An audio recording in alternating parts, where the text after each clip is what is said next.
কি সমস্যা রেহান ভাই? আপনাকে তো আজকাল খুঁজেই পাওয়া যায় না, সারাদিন কই থাকেন? বলো, কোনো সমস্যা? কোনো সমস্যা না, ক্লাস শেষ করে হলের দিকে যাচ্ছিলাম, আপনাকে দেখলাম, ভাবলাম একটু কথা বলে যাই। বকুল, তোমাকে একটা কথা বলার ছিল। সাহেব ছেলেটা না ভালো না, তুমি পারলে একটু ওকে এড়িয়ে চলো। কি সব যাতা বলছেন আপনি? দেখেন, আপনার প্রতি আমার যে রেসপেক্টটা আছে সেটা না নষ্ট করবেন না। বারবারই কিন্তু আপনি করতেছেন। রেহান ভাই আপনার ভালোর জন্যই বলতেছে, সে কখনোই আপনার খারাপ চায় না। আর আমার ভাই তো আপনাকে পাগলের মতো। আসেন। এটা কি হলো ভাই? আপনি কিছু বললেন না, আমারও কিছু বলতে দিবেন না। এই যে এখন যাইতেছে, আপনার রিজেক্ট করে যাইতেছে। এটা ছিল আপনার জন্য, এটাই বেটার ছিল। ভাই, আমি আপনার সাথে এত বছর যাবত আছি ভাই, আপনি তো আমার কথা শুনেন, কারো কথা না শুনলেও। আপনি বলেন, আপনি যদি আপনি ভালোবাসার কথা না বলতে পারেন তাহলে মেয়ে বুঝবে না। আপনি বলেন, যেমনি হোক বলেন, বলতে হবে, বুঝাইতে হবে। তাহলে সে যদি না জানে তাহলে রিয়াকশন গুলো এমনি হবে ভাই, এটা মানতে হবে আপনার। প্লিজ ভাই। দেখ সুমন, যেভাবে পারিস ওর মাথা থেকে গেও ভূত সরা। কোথাকার কোন গেও ভূত, কোন অজপড়াকার মেয়ে, সে কিনা আমার ছেলের সাথে। মান ইজ্জত আবার কিছু থাকলো না। চাচা, আপনি একটু শান্ত হন। দেখেন, ও তো আমাদেরই রক্ত, আমাদের বংশের ছেলে।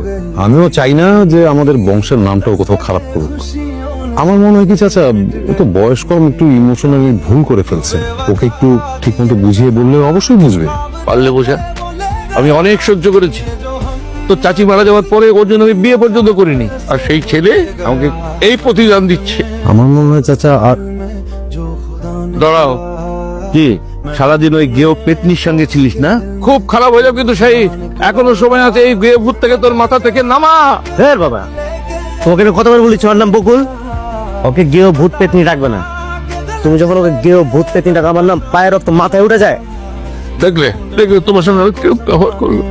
চাচা যদি আপনি একটু শান্ত হন, আমি দেখছি, পুরো বিষয়টা আমি সামলাচ্ছি। আপনি বসুন তো শান্ত হয়ে। খোঁজ নিয়ে যতটুকু জানলাম, আপনি একজন ব্যর্থ ছাত্র নেতা। যাই হোক, কথা সেটা না। আমি যে জন্য এসেছি সেটা হচ্ছে বকুল। শুনেছি বকুল আপনার কথা অনেক শোনে, আপনাকে মানে। ওকে বলে দিবেন ও যেন শাহির থেকে দূরে থাকে, অনেক দূরে।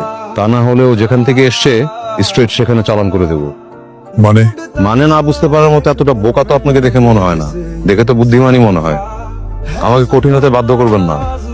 আপনাকে 24 ঘন্টা সময় দিচ্ছি, এর মধ্যে বকুলকে বোঝান ও যেন শাহির থেকে দূরে থাকে।